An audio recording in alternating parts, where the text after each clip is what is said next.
आज के हमारे इस वीडियो में हम एथिज्म और इल्हाद को एक नए एंगल से रिफ्यूट करेंगे, एक नई टेक्निक से रिफ्यूट करेंगे जिसका नाम है द ट्रुथ फर्स्ट टेक्निक। और मेरी गुजारिश ये है कि इस वीडियो को आखिर तक देखना, तब जाकर आपको द ट्रुथ फर्स्ट टेक्निक समझ में आएगी। सबसे पहले मशहूर जमाना मुल्हिद अवैस इकबाल को सुनिए। और जिस रब से कमी कोताही हो वो रब नहीं हो सकता है। मेरे लाहौर के दफ्तर में ना एक 4 फीट की लड़की थी जिसका रंग काला था। उसके मैंने एक दफा पूछा कि तुम्हारी शादी, तो कहने लगा कि मुझसे शादी कौन करेगा।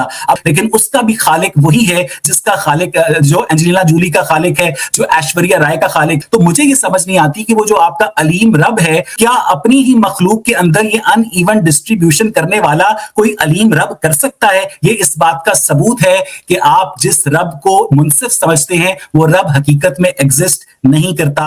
अभी जो एतराज इसने किया है, इसका जवाब देने से पहले तमहीदी गुफ्तगू जरूरी है, क्योंकि ट्रुथ फर्स्ट टेक्निक को समझने के लिए आपको पहले कंटिंजेंसी को समझना पड़ेगा और फैक्ट्स वर्सेस प्रेफरेंसेस को समझना पड़ेगा। अगर आपको तफसील से आर्गुमेंट ऑफ कंटिंजेंसी समझना है तो हमारा ये वाला वीडियो जरूर देखें, और तफसील से फैक्ट्स वर्सेस प्रेफरेंसेस को समझना है तो हमारा ये वाला वीडियो भी देखें। खैर, मुख्तसरन मैं इन दोनों को समझा देता हूँ। सबसे अहम वर्ड जो है वो है कंटिंजेंसी। जब हम कहते हैं कि कोई चीज कंटिंजेंट है, इसका मतलब ये होता है कि that thing needs something to make it the way that it is. Contingency ये एक फैंसी वर्ड है डिपेंडेंसी का। तो कंटिंजेंट का मतलब वो चीज जो अपने वजूद में या अपनी मौजूदा सिफात में किसी दूसरे के ऊपर डिपेंड करे। मिसाल के तौर पर द सन इज शाइनिंग, सूरज चमक रहा है।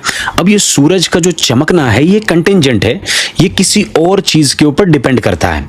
साइंस से जब आप पूछेंगे तो साइंस आपको कहेगी कि सूरज का चमकना ये न्यूक्लियर फ्यूजन रिएक्शन की वजह से हो रहा है। तो गोया कि सूरज के चमकने की जो कंटिंजेंसी थी ये डिपेंड करती है न्यूक्लियर फ्यूजन रिएक्शन पर। दरख्तों का उगना ये भी कंटिंजेंट है, ये कंटिंजेंसी डिपेंड करती है फोटोसिंथेसिस के ऊपर। इसी तरह पत्तों के हरे रंग को देख लीजिए, इन पत्तों का हरा होना जरूरी नहीं था, किसी चीज ने इनको हरा किया है। तो साइंटिस्ट से जब आप पूछेंगे तो आपको जवाब देंगे कि पत्तों का हरा होना ये कंटिंजेंसी है, और ये कंटिंजेंसी डिपेंड करती है एक पिगमेंट के ऊपर, a chemical configuration of a pigment called chlorophyll. अब ये सूरज का चमकना, दरख्तों का उगना, पत्तों का हरा रंग होना, ये सब कंटिंजेंट है। इसका मतलब ये है इनका वजूद किसी और चीज पर टिका हुआ है।